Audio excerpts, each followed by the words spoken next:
All right, so I think we'll get started. I am Liz Sylvan. I'm the managing director at Berkman Klein, and I'm going to be doing the introductions with Amr.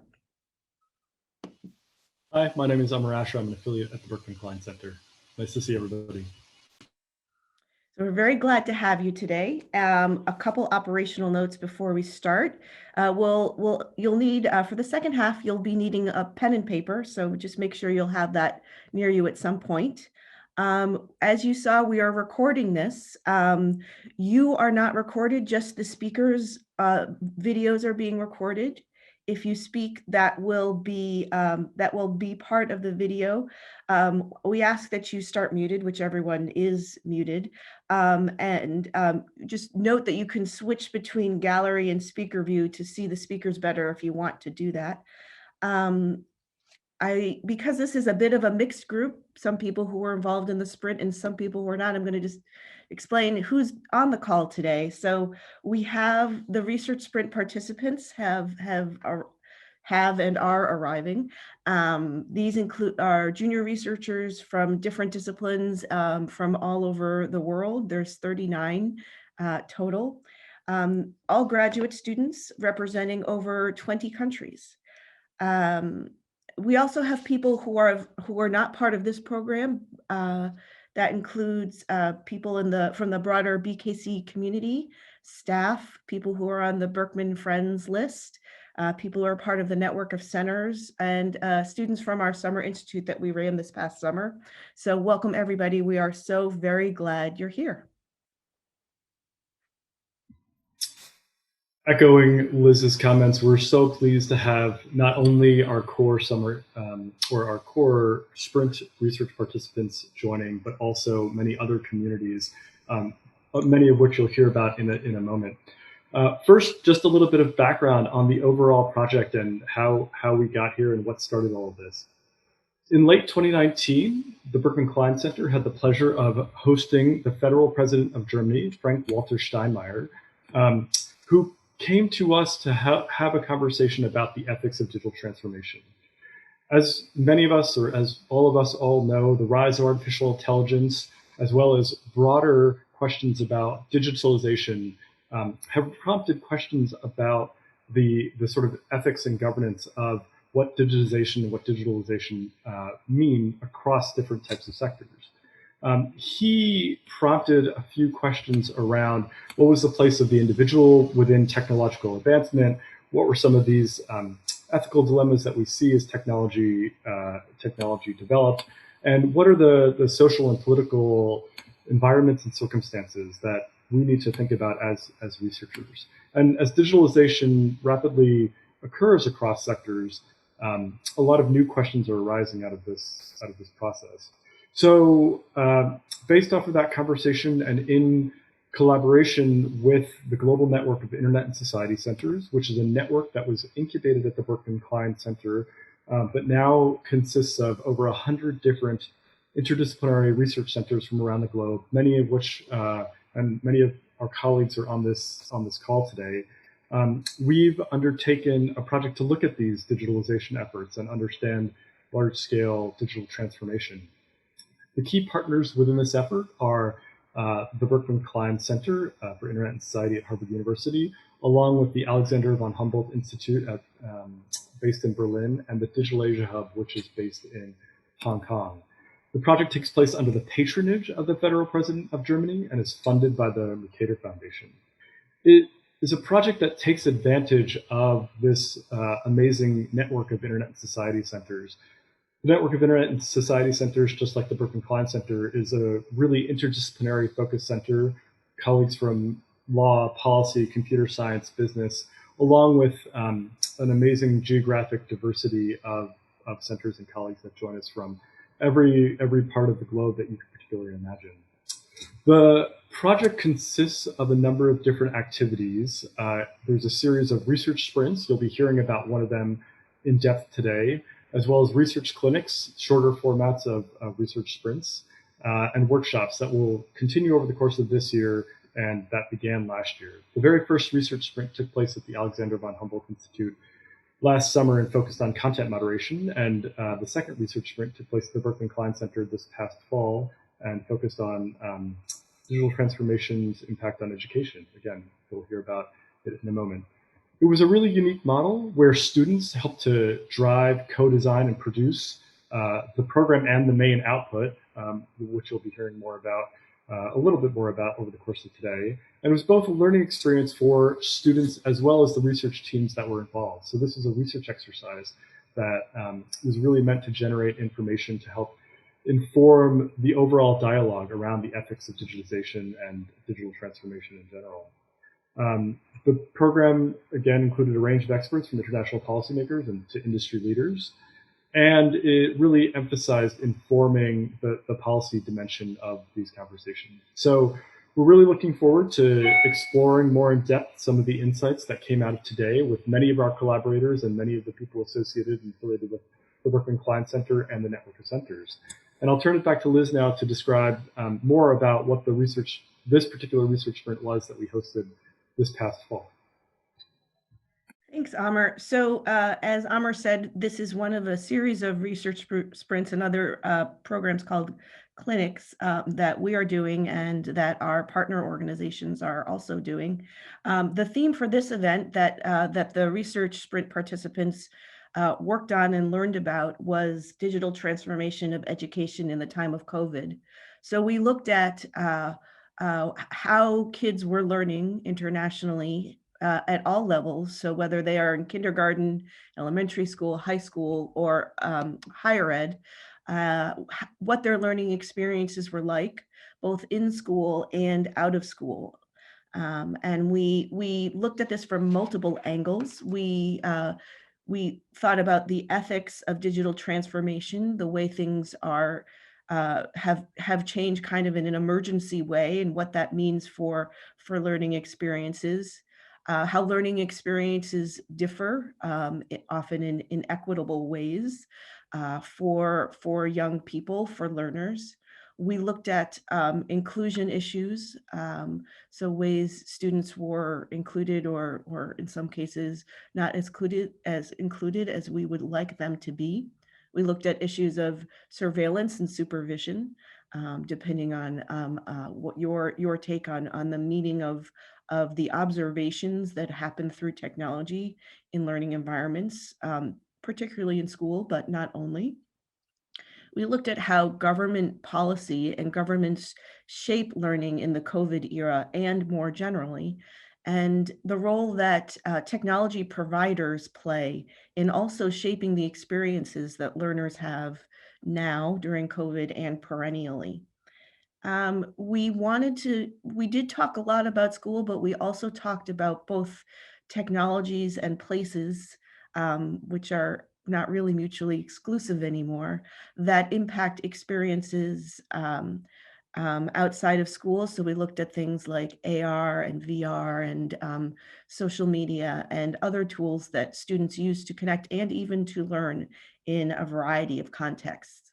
This particular program occurred between October and December of this year, and it included these anchor sessions, these weekly sessions where we talked about the topics that that I was just mentioning, and had a wide variety of really amazing experts who brought their ideas and thoughts to the group. And we also had a series of mentors who supported smaller discussions and conversations among project groups. And the students also engaged in creating their own work through these project groups. I'm going to repost the agenda now into the chat, and what you'll see in that agenda is, of course, the agenda, but also a link to the output that we created based on the excellent work of the student participants. Some of the team put together a document representing what we all learned, and through this experience, both what was presented and the ways students synthesized and contributed to our collective understanding of the issues around education in the time of COVID. So I encourage you to take a look at that document. It's also it's also in the email that you received previously, and it will be posted on the BKC website. As I've been mentioning, there are many, many people who have been involved in this project. Most importantly, the 39 Sprint students who showed up in a dedicated and enthusiastic way, made tremendous contributions to our discussions and our documentation. And we feel privileged to have had them join us and to the ways in which they contributed to our understanding of these issues at play. You'll see in that document that is linked from the agenda, the synthesis document, that there are dozens of people, all amazing experts in their own right. And I want to thank them for their contributions to this program. As well as the staff team who worked on the project, Amr, Lance Eaton, Alexa Hasse, Sandra Cartesi, Siddharth Chauhan, who was also a student, as well as worked very hard on the synthesis document, Urs Gasser. We also have co-developers who will be, and mentors who, in Eve, Daniel, Sam, and also Beatrix, whose ideas were very important to various topics and to the overall development of the program. Thank you for all your work. We appreciate it. Thanks for Ruben today for running the call, and to events overall for their work on this. Ellen, John, and David on our team for their administrative support. To the comms team, Joy, Carol, and Lydia for your support throughout the program, and especially Lydia, who did the layout and of the synthesis document, making it a much more readable and enjoyable piece of work. We also want to thank our collaborators, Wolfgang and Nadine at Humboldt and Malavika at the Digital Asia Hub for their work on this larger project, and also for contributing to this sprint. Finally, a huge thanks to the Mercator Foundation for their support of their project, without which none of us would have been able to do this work. And we're very, very grateful for your support. I'm going to turn it back to Amr, who will talk a little bit about reflections and our next steps. Great. Just some housekeeping before we talk about what's going to happen today. As we mentioned in an email that was sent out to you, we are video recording this, and we do plan to share the video out of the speakers only. If you don't wish to be recorded, please just turn your mics off. And you can always comment in the chat. We will not sit here and do that. We also encourage you to use the chat to ask questions and make comments and share resources to the extent that you're interested in this. So what is today about, and why are we all here? This amazing sprint completed over the course of 10 or 12 weeks in the fall produced so many amazing outputs. In addition to this report that we shared, the community and the network that was established by these students that are on the call today, I think, is a real accomplishment. And many of us are asking what happens next and what are we going to do with this research and the work that we did.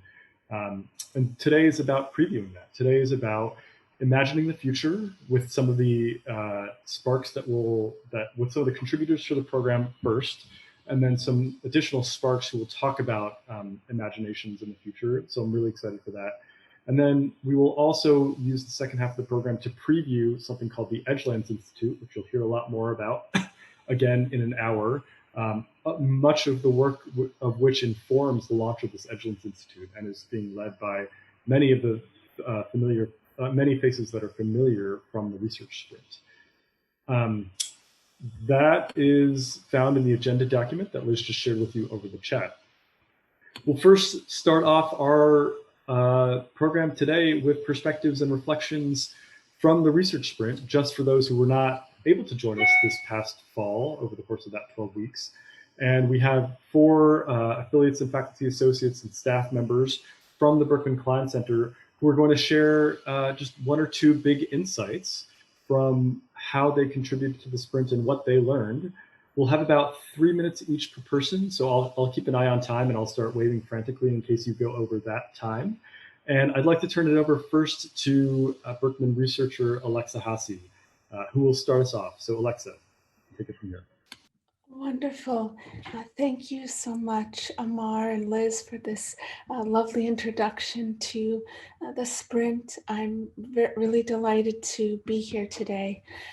Across the sprint, one theme that particularly stood out to me was the impact COVID may have on learners' well-being, particularly given that for many of us, COVID has impacted so many facets of our day-to-day lives. It may be helpful to think about well-being in a way that spans beyond just physical or mental health, to include, for instance, our learning experiences, living conditions, and social interactions.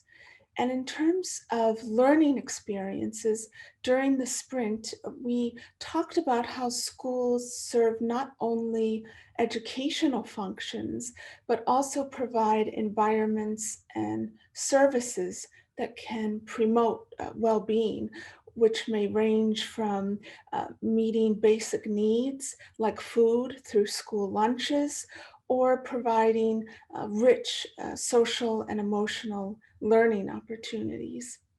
And with this broad notion of well-being in mind, we talked about cultivating learners' well-being outside of the in-person formal school setting, which raises a number of questions. For example, can interacting with others online through learning communities like Scratch, where young people have an opportunity to learn programming while developing creative content with others from around the world, promote well-being by helping young people build a sense of community and connection with others? And outside of online communities, given existing digital technology access and skill inequities that have been amplified by COVID, can we use innovative methods such as low-tech or no-tech means to reach students and teach content? And how can we leverage these creative pedagogical approaches to help educational systems cultivate resilience for the next crisis? Thank you. Thank you so much, Alexa. And those were persistent themes throughout the research sprint that I know that you'll be hearing about from our other people reflecting on this, as well as in our conversation for today. Next, I'd like to call on Armando Guyot. Armando, if you could unmute yourself and briefly introduce yourself. Sure. 2 to 3 minutes of your insights.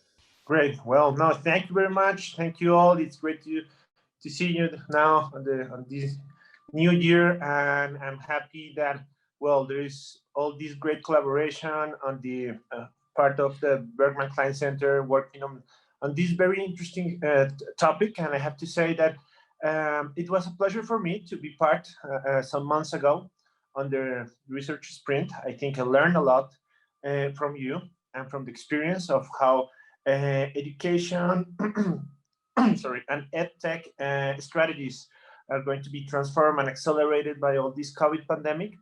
So I have to be honest with you that after the conversation we had, very interesting space that you organized, I started gathering with people of the government in Colombia. So I'm a consultant at the Development Bank of Latin America, known as CAF.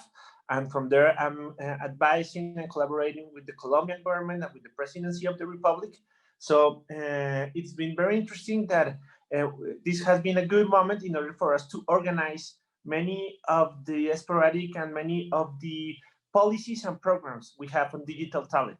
And I'm very proud to say that it was a great input, and the input that you provided to me also in order for Colombia to start organizing the first national digital talent strategy or plan for Colombia. What we are going to do is to develop, and this is part of the Colombia's economic recovery plan, is that we are going to organize a single one national policy on digital talent, digital skills, in which we want to provide like some kind of organization and an organized plan on how all these programs are going to interact.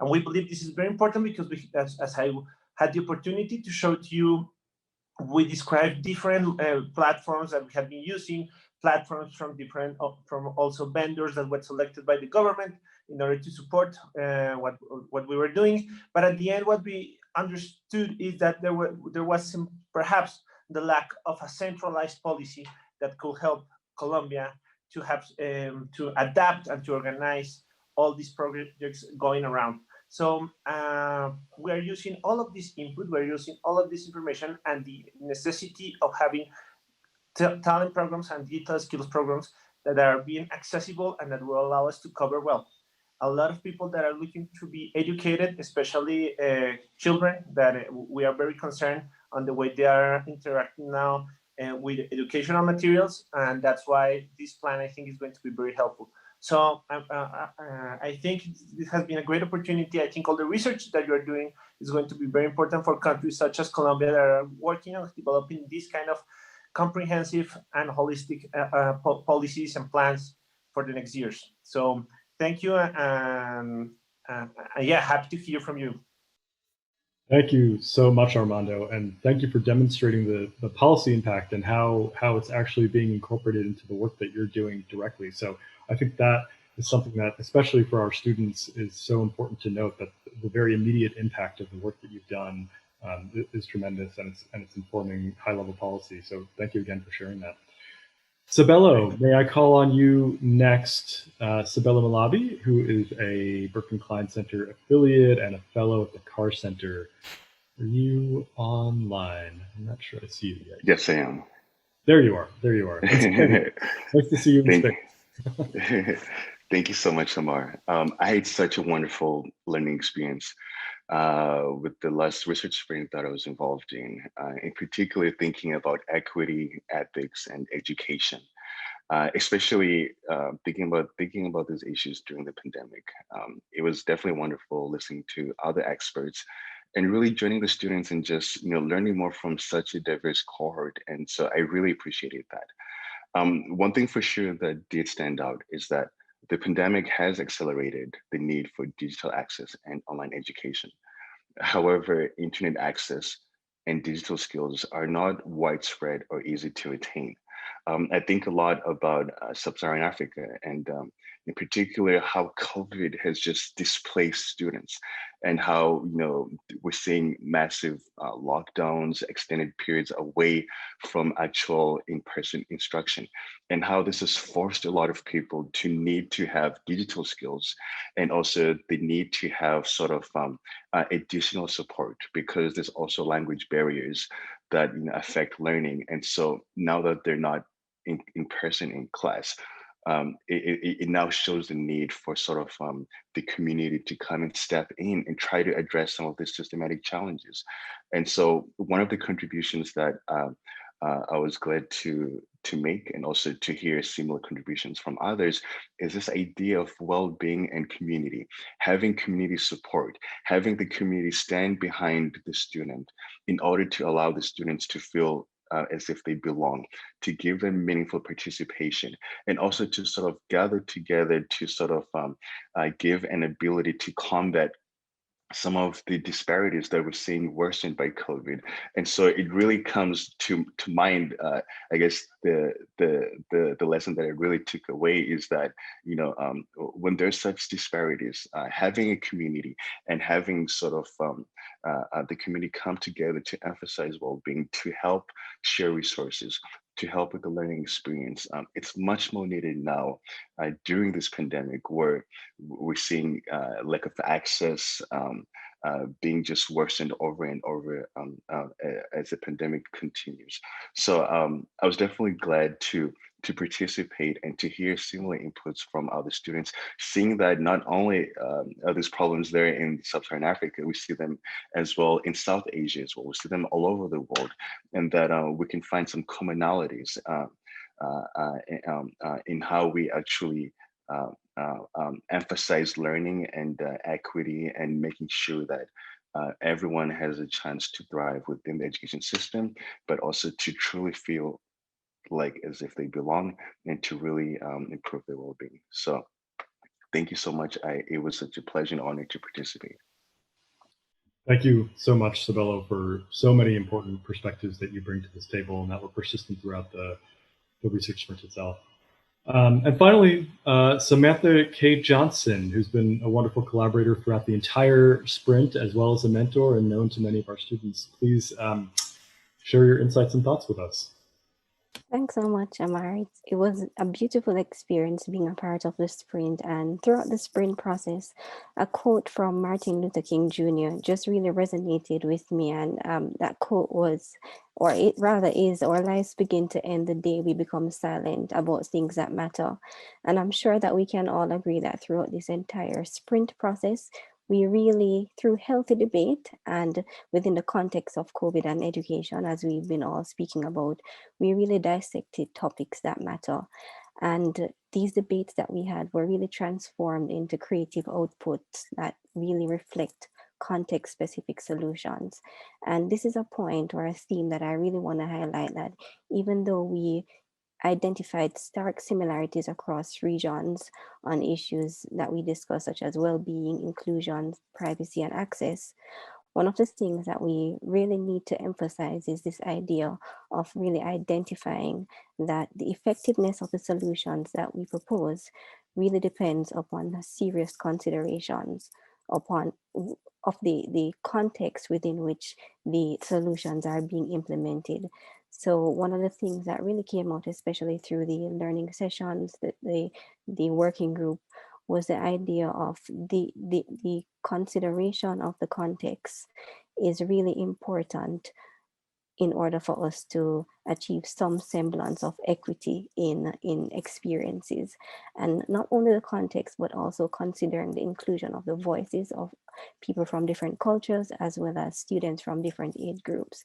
And I just really want to applaud the BKC for just really bringing together this quintessential group of participants, because even though it was important for us to answer questions such as who owns the data or how much access is too much access, it is through this community that we really got, insight, direct information on the context or the best practices that we should be adopting to implement these solutions. And we got the opportunity to learn, to relearn, and to unlearn, and really to create moments that really matter. And throughout this entire process, we really have contributed solutions that will help to reshape education and technological policies to help those that they were intended to serve. Thank you so much, Sam, and thank you to all our contributors and mentors and Sparks who offered reflections on the sprint themselves. Most importantly, we have student reflections as well on the sprint, and I highly encourage everyone to check out videos that were made by about half of a dozen students, each less than a minute each, and some wonderful perspectives and some wonderful locales. So thank you for the creative scenery in some of those videos as well. So a nice teaser, and thank you to the students who contributed those. I think that point about context that Sam just touched on is really represented by the geographic, disciplinary, representational diversity of the student cohorts themselves and the perspectives that they bring. So these student videos that talk about reflections in terms of how they contributed to the sprint and what they got out of it, I think are really important. And so those will be those are posted as part of the agenda, and we welcome everybody to watch those. Next in our program, we are going to start thinking about Reimaginations and the future of connected learning. So I'm going to turn it over to Urs Gasser, the Executive Director of the Berkman Klein Center, to help facilitate a conversation with a few experts in our broader community. So over to Urs. Thank you so much, and hello everyone, also from my side. It's just wonderful to be with all of you, even if it's remotely. I wish we could be together in person. I was listening this morning to Chancellor Angela Merkel, who gave a talk at the World Economic Forum, which also happened virtually and not in Davos, as it would usually be the case. And it was quite sobering, and I was quite impressed to listen to Chancellor Merkel, who highlighted the fact that COVID, of course, in dramatic ways has pointed out some of our big vulnerabilities that we have as an interconnected society, and made the point that actually some of these vulnerabilities are due to the interconnectedness that we have, be it our transportation networks, or be it the density of populations and the like. She also made a forceful argument that we really have to do better as we think ahead and anticipate the future for our next generations, and made a call to collaboration. And I think that call and some sort of an urgency to work together also is a theme that I experienced, and many of us that we experienced during the research sprint. What has become clear as one high-level takeaway from that work is if we want to improve access to educational and learning spaces broadly defined, we really need to work together globally. We need to bring together various stakeholders,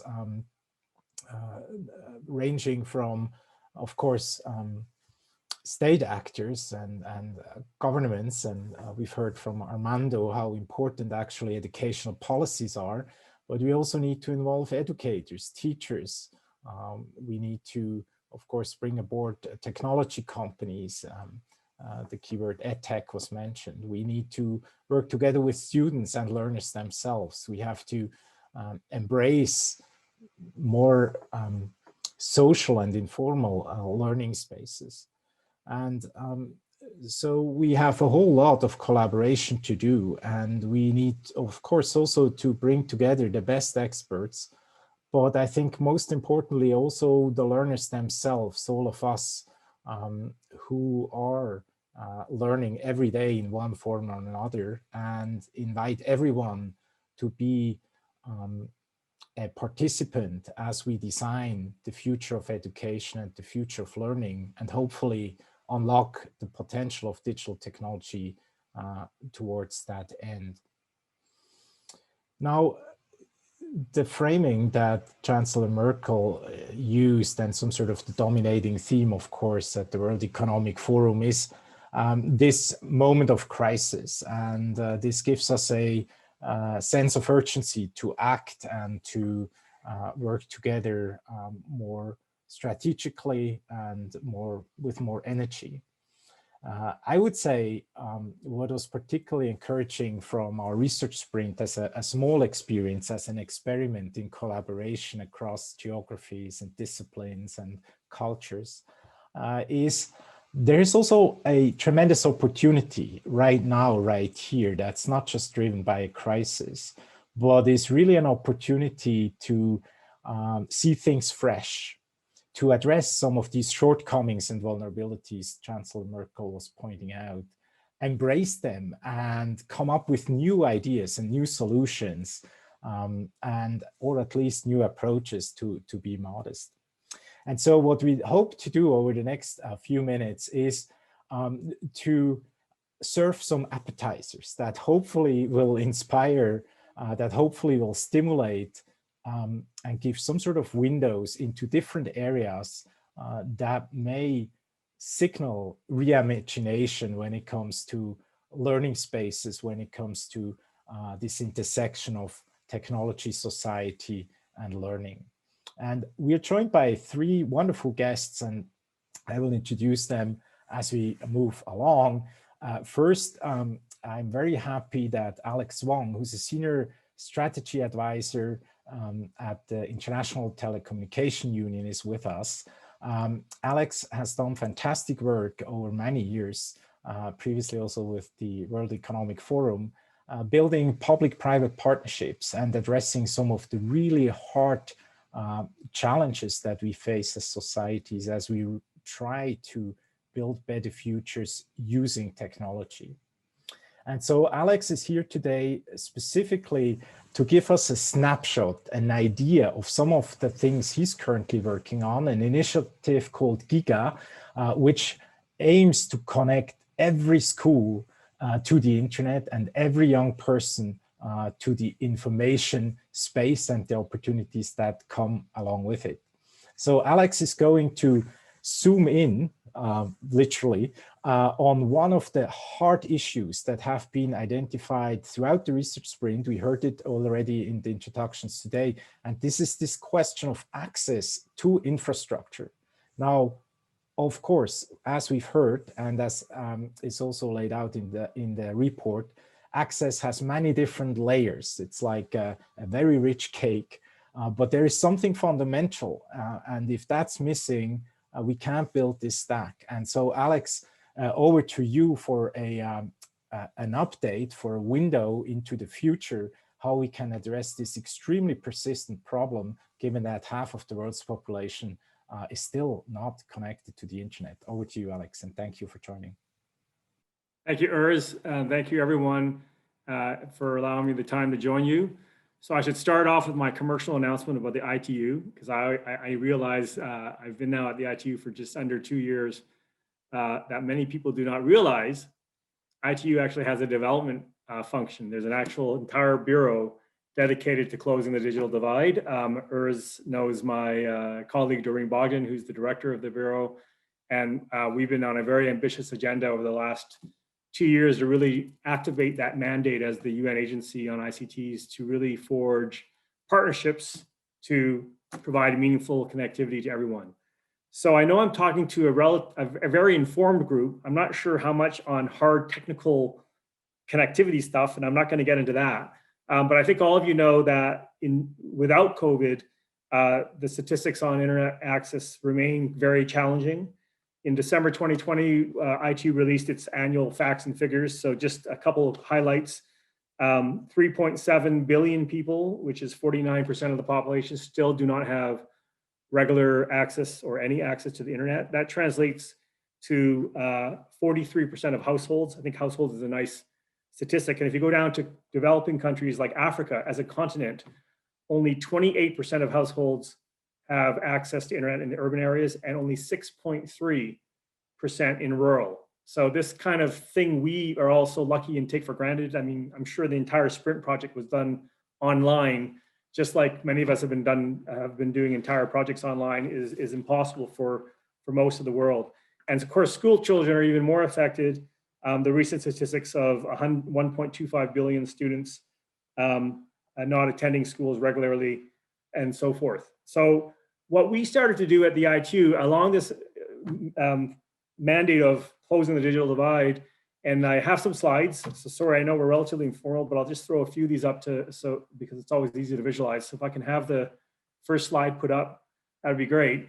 So together with UNICEF, and in fact, this began before COVID began, but we saw this opportunity to combine the strengths of the two UN agencies, ITU on ICTs and UNICEF on children. Next slide. Core mission, or the core observation, of course, is that most people don't have internet access, and without that, they don't have access to jobs, economic, social potential. Next slide. So what we decided to do, what we realized, and I think COVID has only now re-emphasized how critical is this, is that there have been several innovations that have taken place over the last few years that make this more possible now. And they're listed here on the slide. First of all, financing. There are a lot of more sophisticated financing instruments that are being discussed, that have been used. Gavi, the Global Anti-Vaccine Initiative, is a great example where there were some innovative approaches to financing. And we believe that now, especially with COVID, there's a tension on how can the donors and the traditional funders, but also investors and new sources of capital get involved with connecting every school to the internet, ultimately connecting everyone. So that's the first item. The secondly, of course, every year, every day, every month, we're hearing about new technologies that are making connectivity faster, better, cheaper, everything from the low Earth orbit satellites to just very standard and continuing improvements on terrestrial technologies. Third, accountability. We are spending a lot of time seeing how we can use technologies like blockchain to trace accountability that people are actually using the internet for education purposes, for example, which would be very important for donors, for example. I know there's privacy issues that come up. I know the Sprint has talked a lot about that. So this kind of combination of what we're trying to do and what institutions like Berkman and others are doing is very valuable and very important. And finally, we intentionally thought, why not schools? Nobody can argue against connecting a school. And so the good news is if you connect every school with sufficient connectivity, you're basically connecting the entire country. So that's a really important point, because some of you are looking at this and saying, why connect every school when half the schools are closed because of COVID? Very much to the financing model of GIGA means monetizing the connectivity that delivering that to the school can bring by providing the services to the surrounding community, whether it's healthcare, financial services, et cetera. On the right-hand side, what you're seeing is a graphic of sort of what technology is allowing. This is Columbia.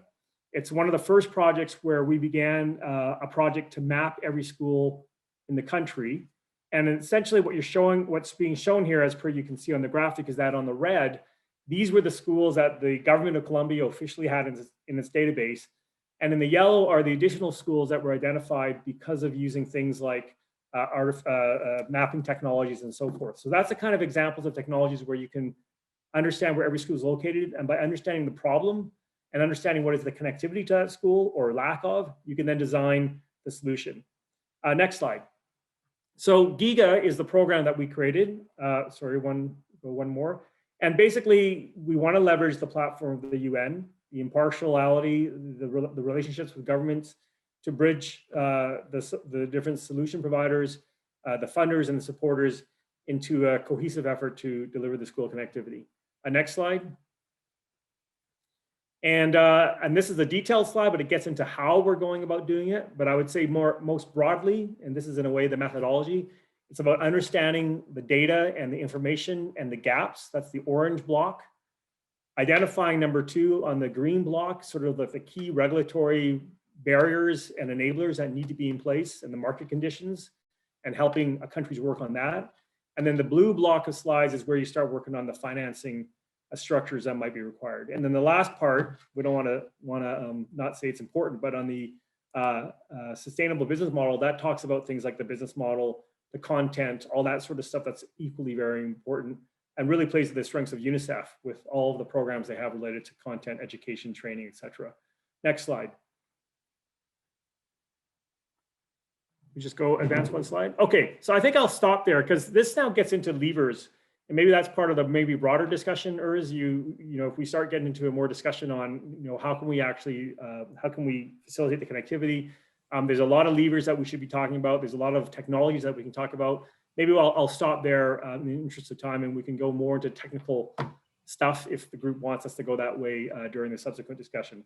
I'll just conclude by saying, I mean, for those of you out there, I mean, you know, we're looking for good people. It's an exciting agenda to try to take what I think is the best of what the UN can do by leveraging its platform and bringing together all the different actors to try to advance what we think is a critical issue. And to close with Urs's introductory point, I mean, we can talk about all the things that need to happen, but if you don't have the fundamental connectivity in place, then, you know, we feel that's a key element that GIGA can contribute to. Thanks very much. Back to you, Urs.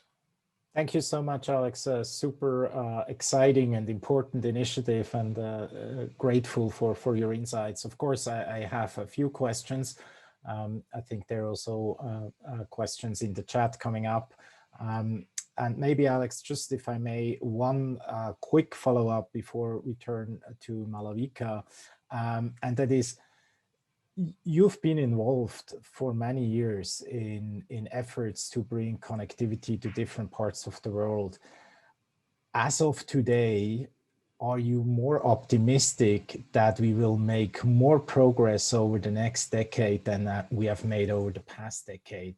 Be it because of initiatives like the one you described, or be it because there is some sort of a different awareness across the stakeholders?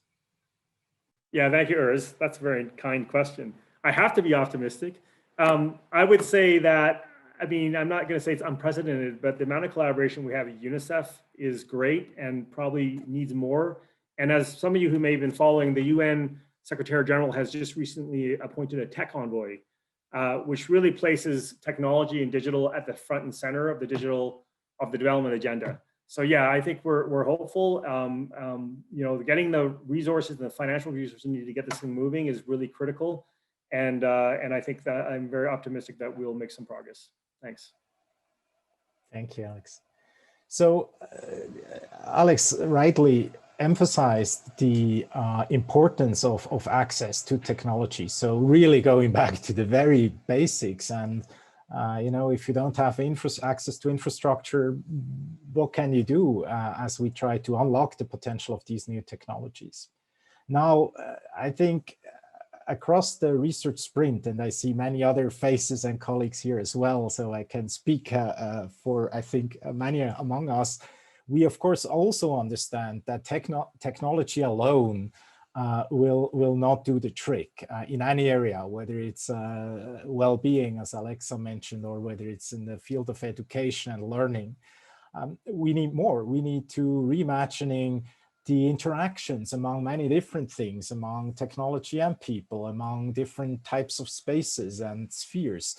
We need to connect the schools, but we also need to connect public places. We need to connect households and so forth.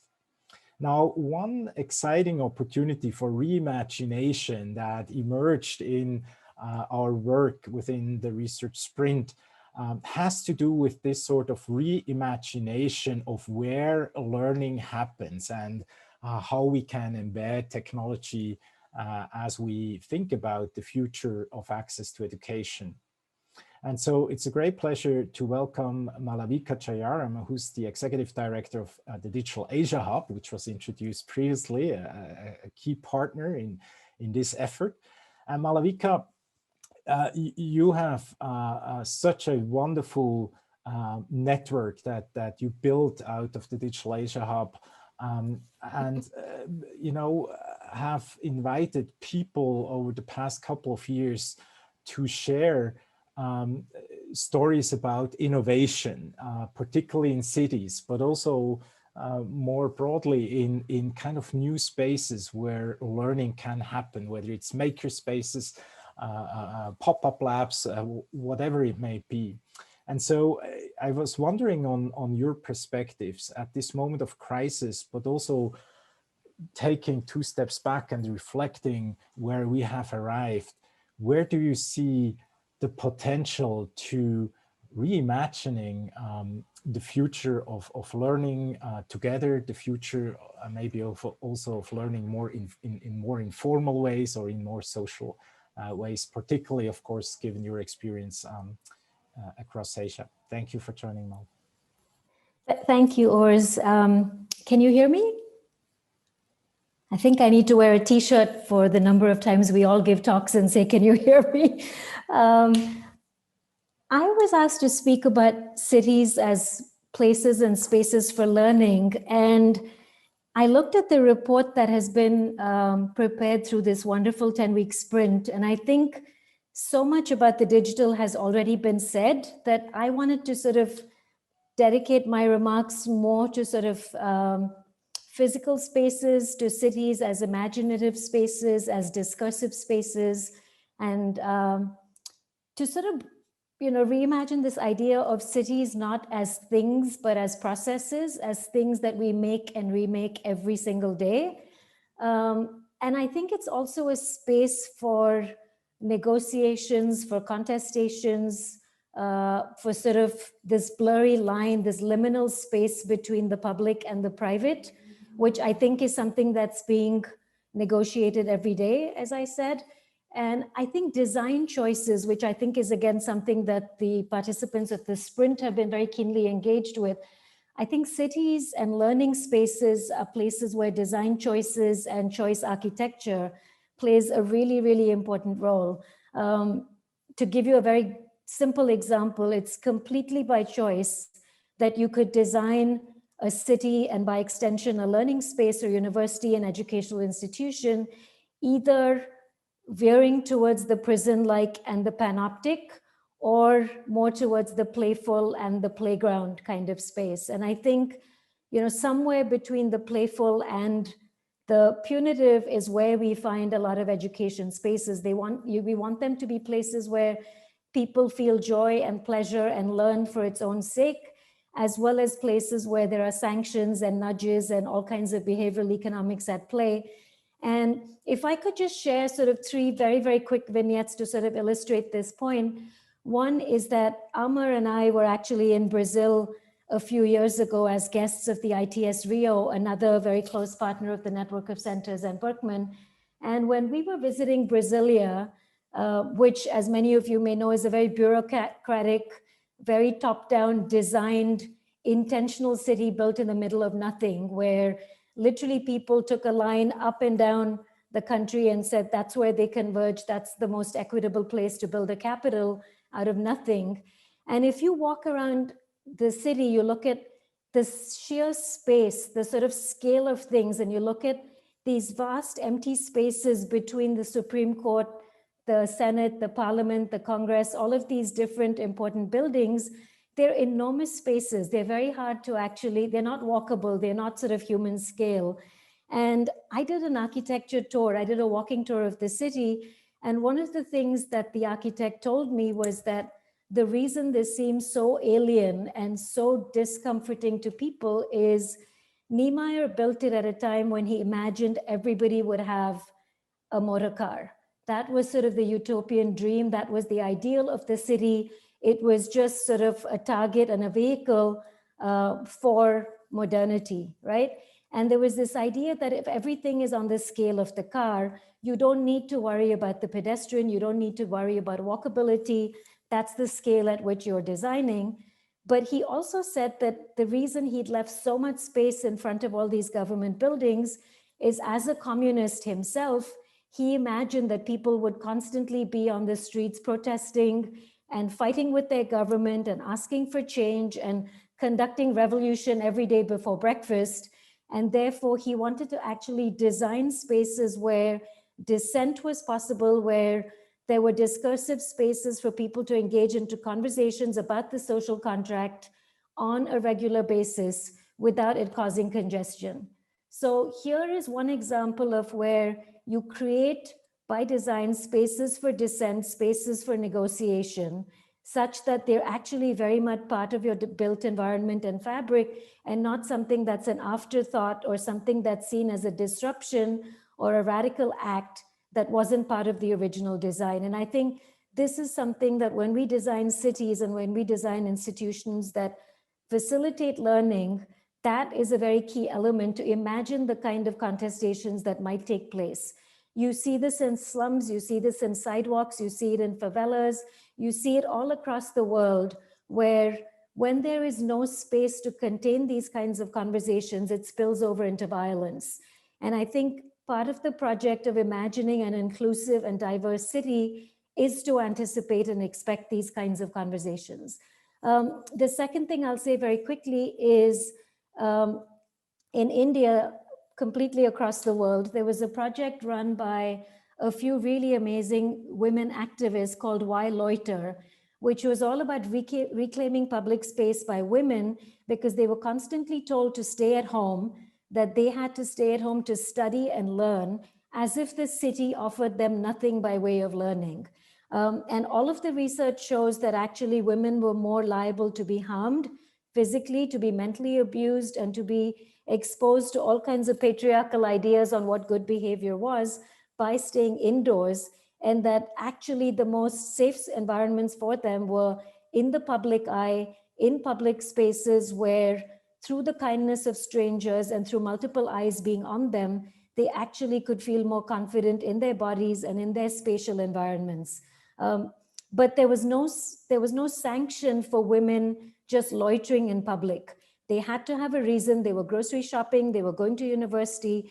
There was no space or allowance or affordance for them to just occupy space and be entitled to simply exist out of boredom, out of curiosity, out of absolutely no reason at all, even if it meant that they were learning every moment that they were physically involved in the life and blood of the working environment of a city.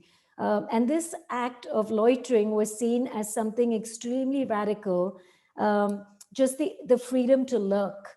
And I think when we have all of our education moving online, especially in the time of a pandemic, if we don't actually organize for places where people can just be, and especially I think this is something that cleaves along class and education and equality, a lot of people don't have access to spaces where they can just be.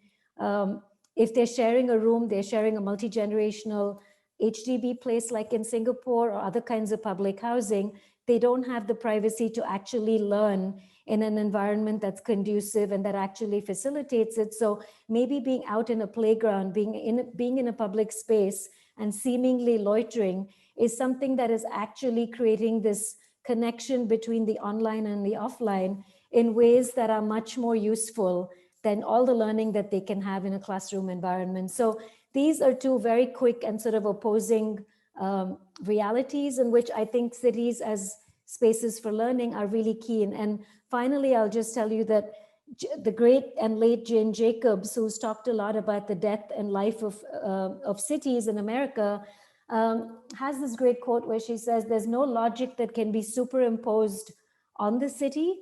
People make it, and it is to them and not buildings. And I'm paraphrasing, to institutions, that we must fit our plan. And I think especially in Asia, we see a lot of talk about smart cities, where everything is at the scale of surveillance, at the scale of surveillance capitalism. It's not about the human within the city, and smartness is always seen as an artifact of technology and not an artifact of being human or the condition of humanity. So I think in Bhutan, there is a proverb that says, you can't truly be happy unless you contemplate death 5 times a day.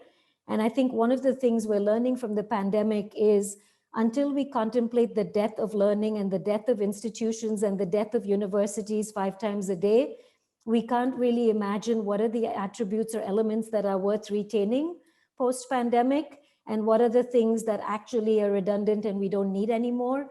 And I think to the extent that the pandemic is forcing us to confront learning spaces and cities as spaces for discursive practices, communities of practice, contestations, negotiations, I think it's an incredibly exciting time for us to imagine a humane, equitable learning experience in which the city is a player and an equal participant, not just a target and a Zoom backdrop. Thank you. Thank you so much, Malavika, for these really thought-provoking reflections and observations. Fantastic. I'm particularly grateful that you emphasized also matters of equity and inclusion, which have been, of course, central themes within the work of the sprint, but also the report. So thank you for that. I also already want to make a mental link fast forward to the last segment of today, when we will talk about a new initiative, the Edgelines Pop-Up Institute, where some of the themes that Malavika laid out will come full circle back. And there is I think, really exciting opportunity for future collaboration. Malavika, one quick question for you. Before we have to move on, just given time constraints. You sketched a vision and also the possibility of much more inclusive, equitable spaces. I'm wondering, do you have any examples where you also see kind of equitable design conversations about these sorts of spaces? As you pointed out, city planning, we still think of as a top-down exercise, right? By some elites or bureaucrats that map out what has to go where. Are there, maybe at the smaller scale level, are there examples you've come across that could also serve again as a example to reimagining how even the design of spaces could be more equitable? Thank you, Urs. That's a really great question. I think one thing I'm seeing a lot of, especially as we worry about things like resilience in the face of disaster and crises, is where people are doing community-based networks, whether it's mesh or broadband or other kinds of even very analog or old school, the use of radio or radio plus dumb phones. I think there's a lot of sort of computing and radio kind of work that's being done, especially in remote areas where you're not relying on fiber and broadband linkages in mountainous areas, in places where fiber is hard to get to certain villages, or where there's simply no financial interest in connecting and meeting that last mile loop. And I think that's a really exciting space where people are deciding for themselves how they want to speak to government and how they turn one-way modes of communication into two-way modes. So I think there's a lot of really exciting stuff happening there. I think there's also a lot of really interesting ways in which social media is being used in times of crisis, whether it's around the Fukushima floods or the floods in Chennai in India, or other kinds of spaces where the city is unable to actually leverage its infrastructure and it's too big, and where actually small people are helping out their neighbors. I think those ways where people are communicating at that level, I think that's really interesting. And to actually scale those kinds of networks or actually allow them to stay small and connected, I think is really great. Fabulous, thank you. And again, I also encourage everyone who hasn't been part of the sprint to look into the synthesis document that we circulated and shared. There are other examples also of this sort in the report. And I think one of the opportunities we have as an academic network is to create a repository, a living repository of such bottom-up efforts of experiences, how people hack their spaces and infrastructures in a more inclusive, collaborative way that can lead the way as we work towards a more equitable future. So we, last but not least, approach a topic that somehow, or a perspective, marks the opposite end from where we started. We started with very basic questions to access to infrastructure, to ICTs. But throughout the sprint, we have also tried to look ahead of the curve. And so in this last segment, we'd love to look a little bit ahead of the curve by using one case study that was also mentioned, I think, by Alexa in her statement early on, and that is augmented and virtual reality. It also is some sort of an amplification of what Malavika just referred to, that we are living in a world of blurring lines where online and offline spaces are blurring, where virtual reality and offline reality go hand in hand.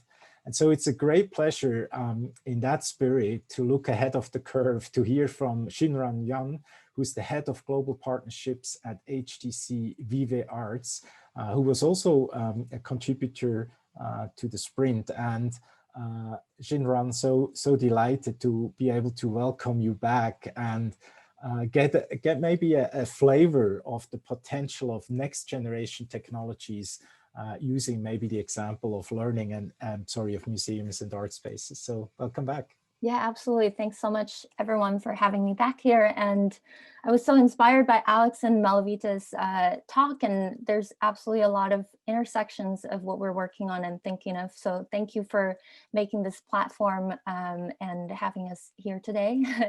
I guess instead of talking about the future, I want to kind of bring us back to the presence that museums, the realities that museums are facing today.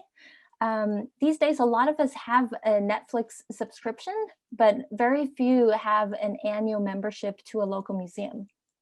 And in addition to these big tech-backed entertainment industry, museums find themselves in direct competition with the so-called experience economy. I'm going to occasionally share my screens, just have some visual reference. So these kind of experience-oriented new cultural spaces with large-scale, often technology-aided, interactive, immersive projection, large-scale installations. Okay. 1 second. So faced by these competitors, traditional museums find themselves returning to the very definition of museums, which are defined as institutions of public service and education. In other words, museums must serve and educate the public. Shinra, I'm sorry to Yep. interrupt. The slides disappeared. They were here, but disappeared. Sorry, So. I meant to only kind of show a few images, if that's okay. Sorry to interrupt. Not at all. So museums' educational mission, more specifically, is to inspire the exploration, observation, critical thinking, contemplation, and dialogues. And these educational and public missions are closely tied to how we as a society take in, process, and share information and knowledge. But at a time when digital and screen-based mediums saturate our everyday lives, and when learning itself has been drastically transformed by the internet and digital technologies, museums find themselves needing to address its mission amidst the most rapid cultural transformation in the history of human civilization, and balancing education with entertainment, contemplation with participation, and all still with a great sense of responsibility and care. So I work kind of at the overlapping space of the traditional museums and the newer technology-supported, experience-oriented cultural model. So I am the head of global partnerships at HTC Vive Arts. It's a program aimed at fostering digital innovation in the arts. So we work with museums, cultural institutions, and artists, and by providing them with various kinds of resources and support, the goal is to lower the barriers for them to start using these latest immersive technologies such as VR and AR to further their artistic, curatorial, public outreach, and educational goals. And I want to just briefly share 2 images again. Some of these projects that we've done in the past. This one I've briefly introduced last time when I was here.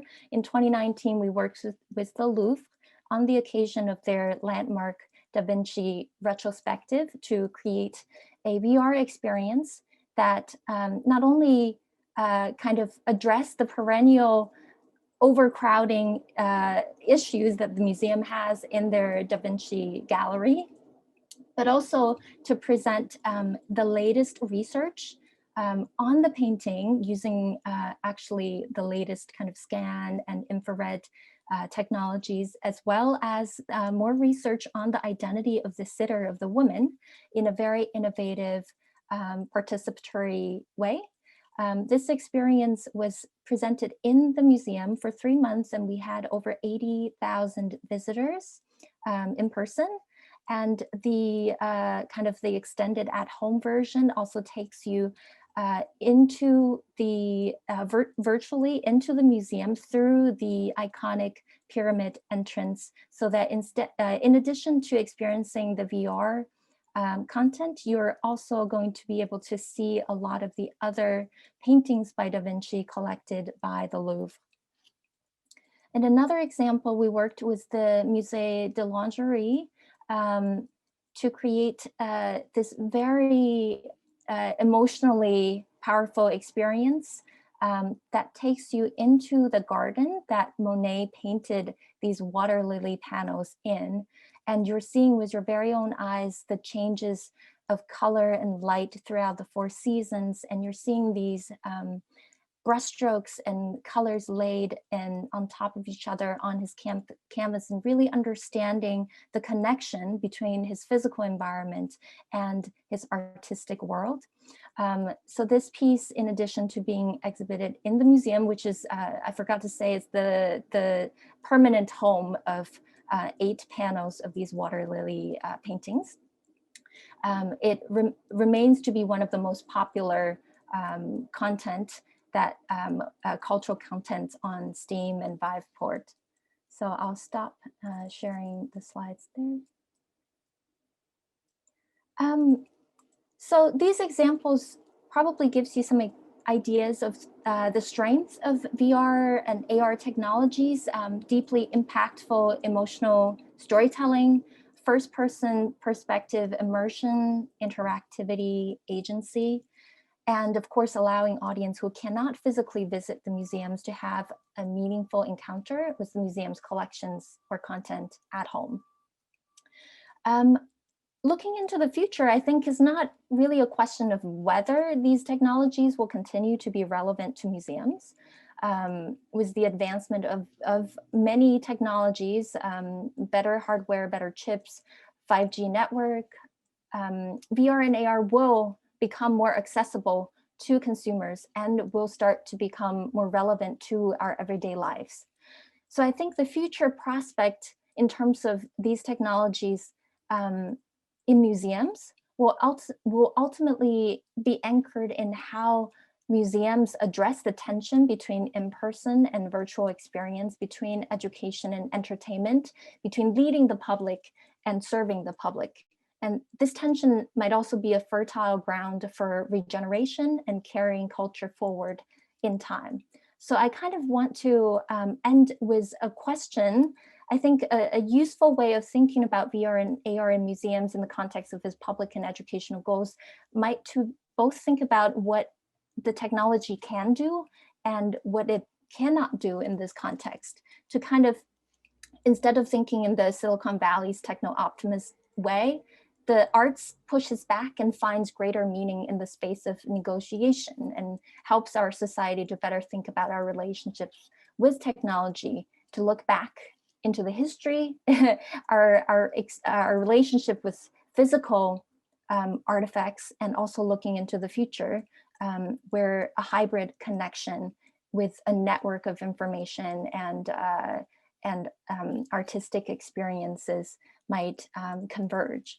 So in the light of time, I'll end here. Thank you, Urs. Thank you so much.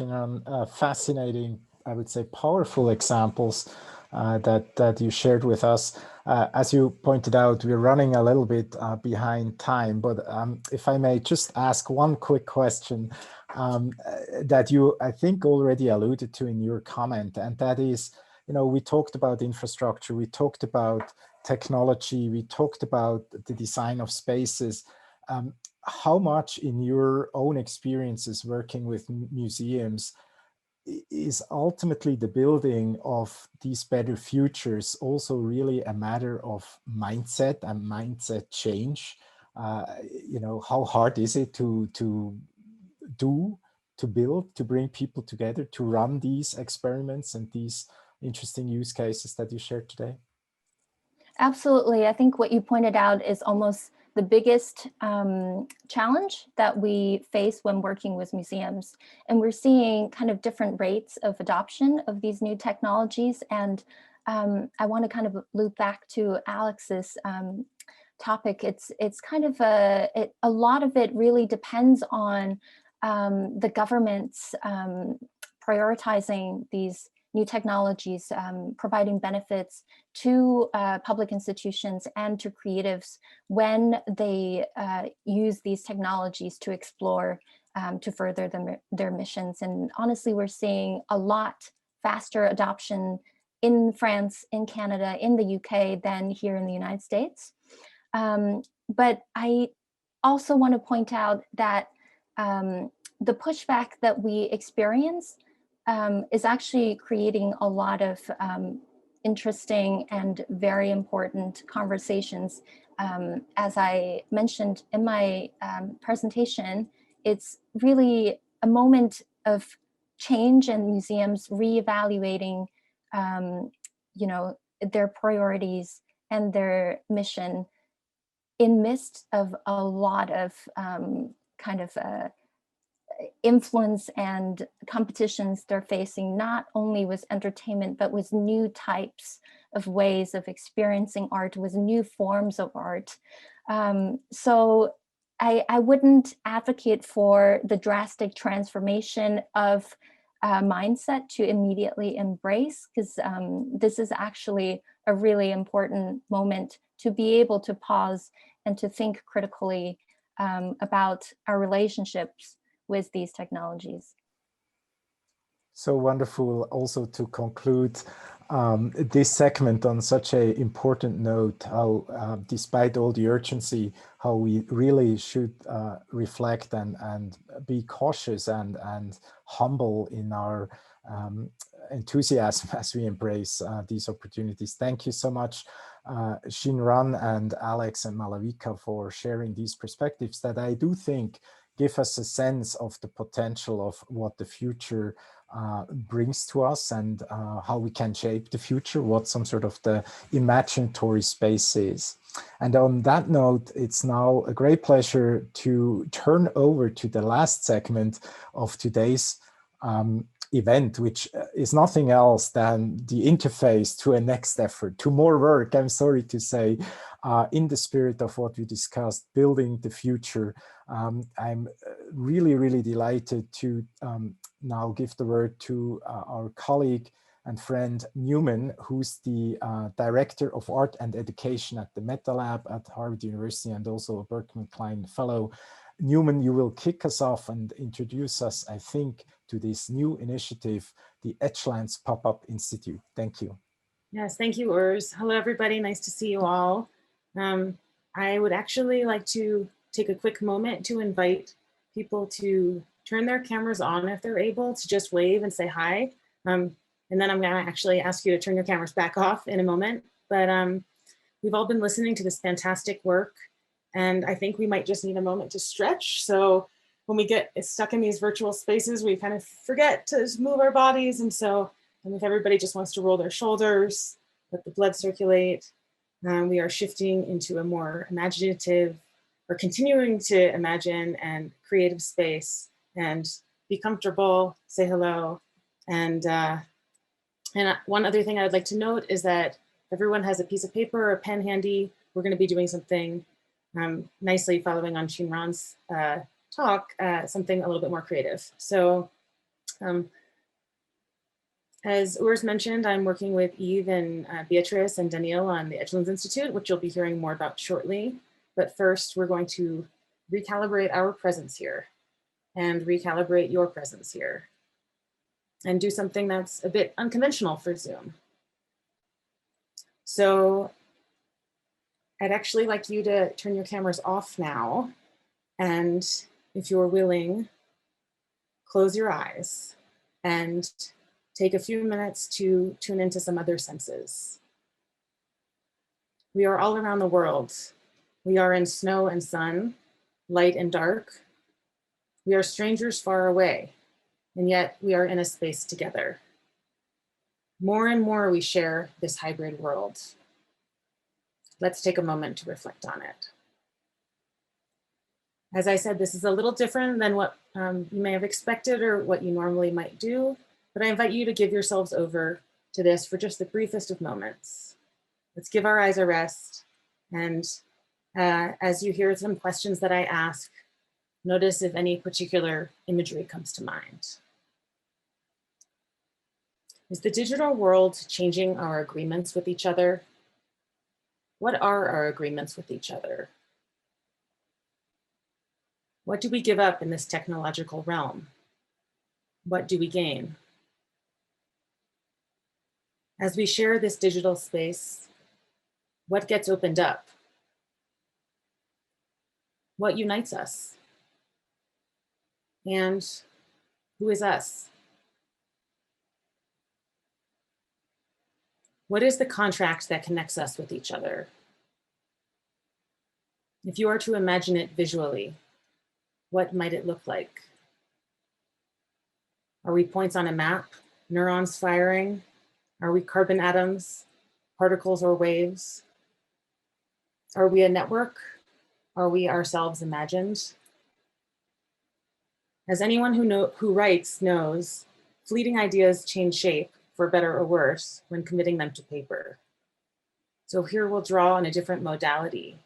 In just a minute, I want you to open your eyes and sketch for about 60 seconds or doodle anything that came to mind while I was speaking.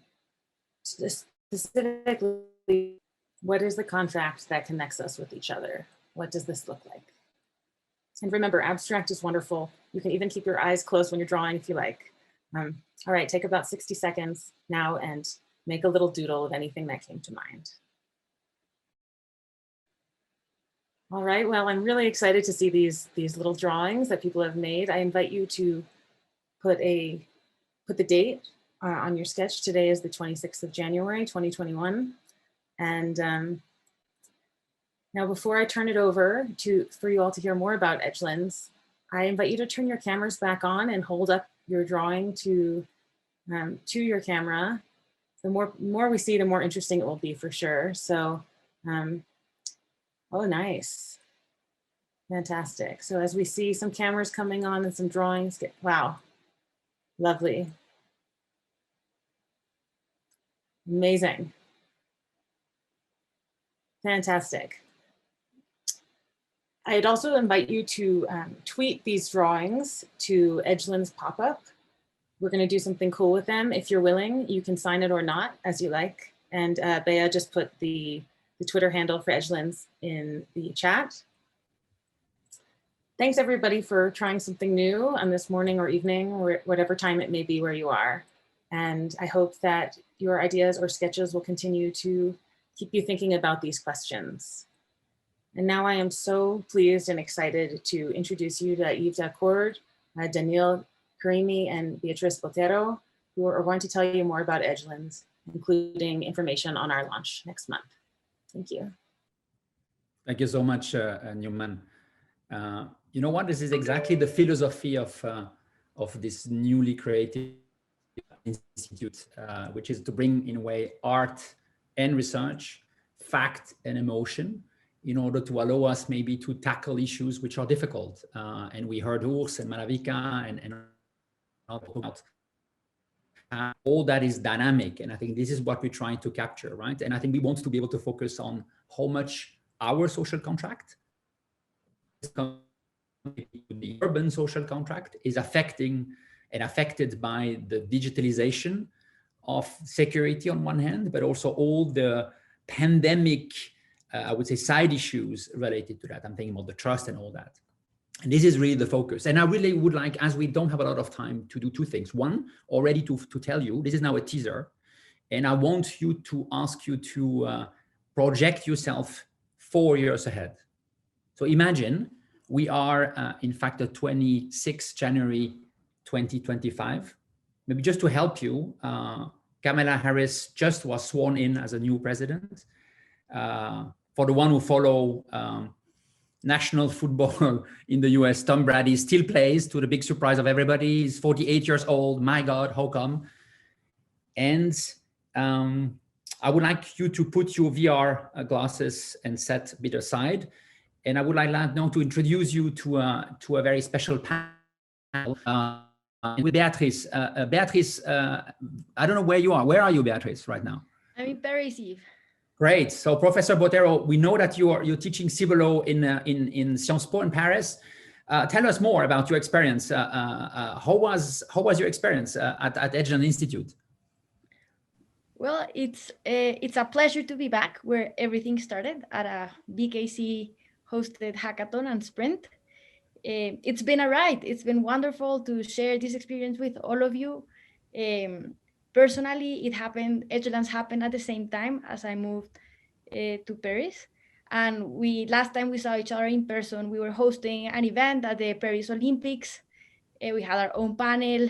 We had been doing a lot of community work with the Olympics, trying to include the communities. Olympics usually come with a lot of surveillance machinery for security purposes. And we were key actors there, moderating the discussions, including the community, bringing different stakeholders together to talk about these different questions. And so it's been just a ride. It also coincided with my change of life to become a professor. And Paris was such an exciting city to think about the social contract, but I'll tell you more in a second. Go on. That's great. Let me just bring Daniel. Daniel, welcome. We're so happy to have you. Where are you today, Daniel?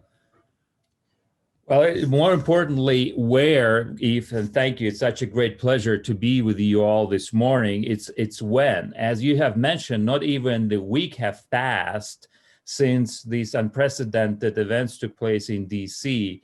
And by picking Marco Rubio as her running mate, Kamala Harris, in yet another unparalleled move, has demonstrated that the social contract that was just on the brink of collapse just short 4 years ago is actually something worth fighting for and capable of rebuilding itself as long as enough smart people put their heads and hearts together on working towards a common goal. Now, you remember that the first global and digital pandemic of 2020 really proved the perfect stress test for all our institutions, policies, our relationships. The very notion of social contract that we've been working on at Edgelands have been rewritten in front of our eyes. And it really forced us to ask difficult questions about all the three forces that have been driving our lives for the past decades, which were, of course, we all know, globalization, digitization, and urbanization.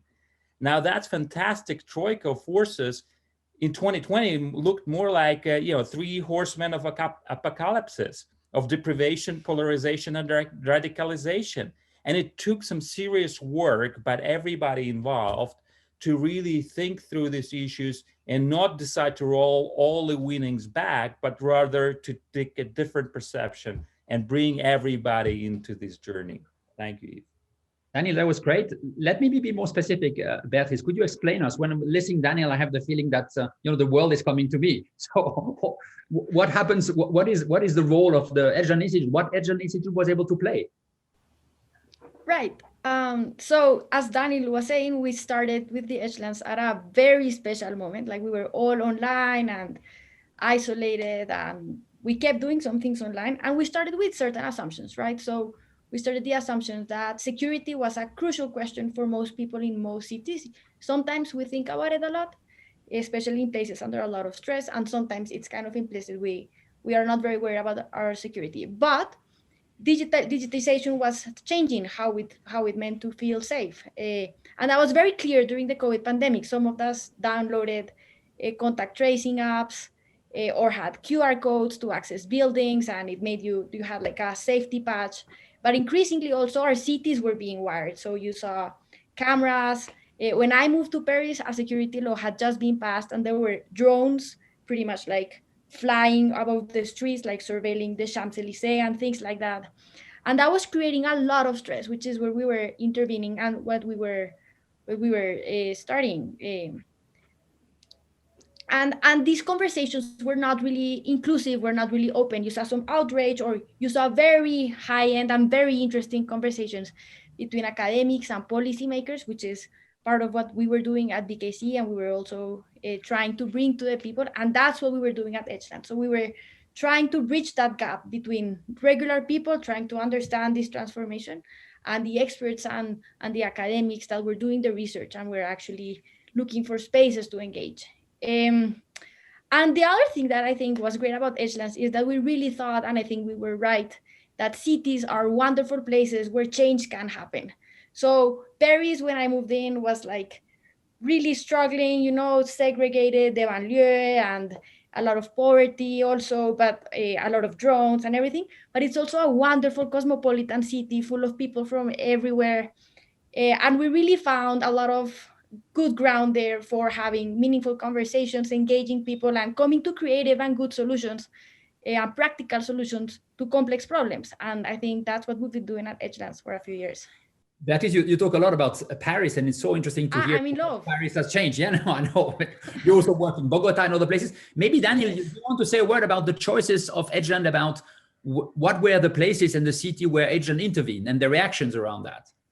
Yeah, well, first of all, I couldn't agree with Beatrice more. I do remember when we started small, really, with just 6 cities around the world, but it really caught the momentum as more and more smart cities project came out the fire as not being sufficiently human-centered. And that happened, as we all know, for different reasons in different parts of the world. In Singapore, it happened when they discovered their forgotten migrant population in terms of tracing of COVID. In Chicago, it happened when the first true Minority Report style predictive policing projects have kicked in and dramatically reduced the number of murders, but at the same time at the price that very few Americans thought that they were willing to pay just a year before that. In Beirut, it happened when the population found out that the elite secured just 60,000 doses of vaccine for a population of close to 7 million, meaning that they deemed less than 1 person in 100 worth of really providing security for their health and prosperity for.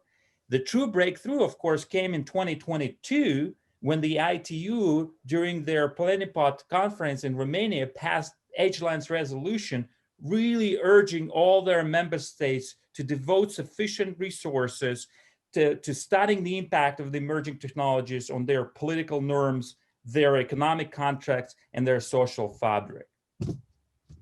We just finished the panel, and it's so interesting to hear. We could spend so much time. One really 30 seconds on your side, Beatrice, one highlight that you really want to say, okay, wow, this is something this surprised you when you now rethink your experience at Edgeland?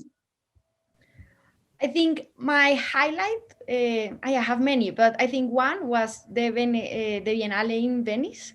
We were all with this key artist and everything was beautiful around us. We were all dressed up with our like nice outfits. And we had an Edgeland stand with art that we had commissioned in all these cities and done by local artists and young people. And it was very well received and we were certainly part of it. I think that was just a magical moment.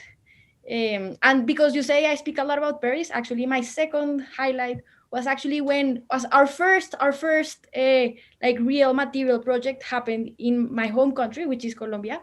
And I think like the first time we actually gathered everyone and had some activities and hosted like meaningful conversations. It was fantastic and it was at home and that meant the world to me. So thank you very much, Daniel and Beatrice. Let me just close this panel.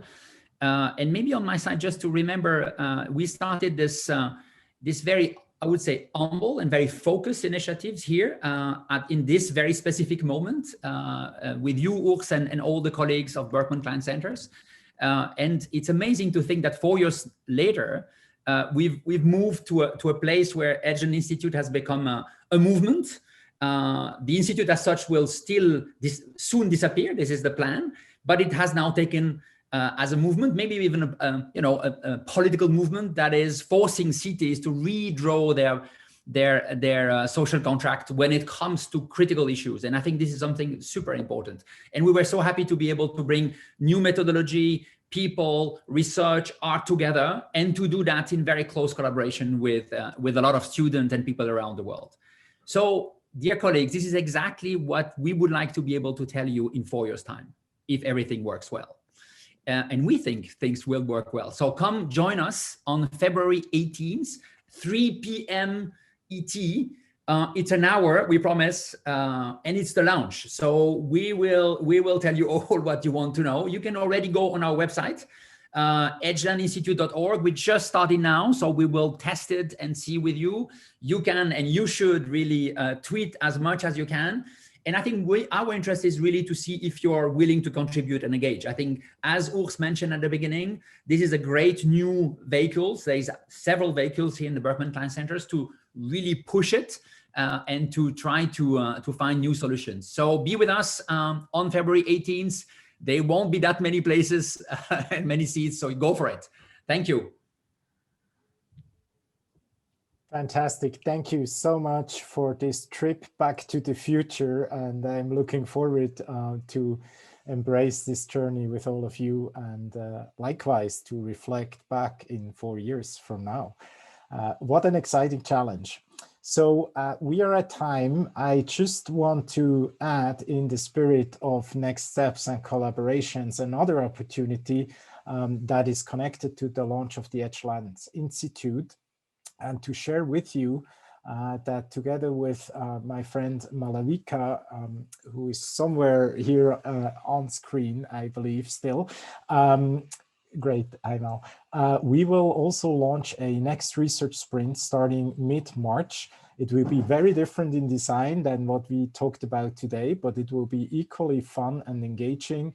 It will focus on one topic that connects the theme of the past sprint also with some of the themes that were discussed throughout the Reimagination sessions and now also in this last part about Edgelines. And that is the question of digital self-determination.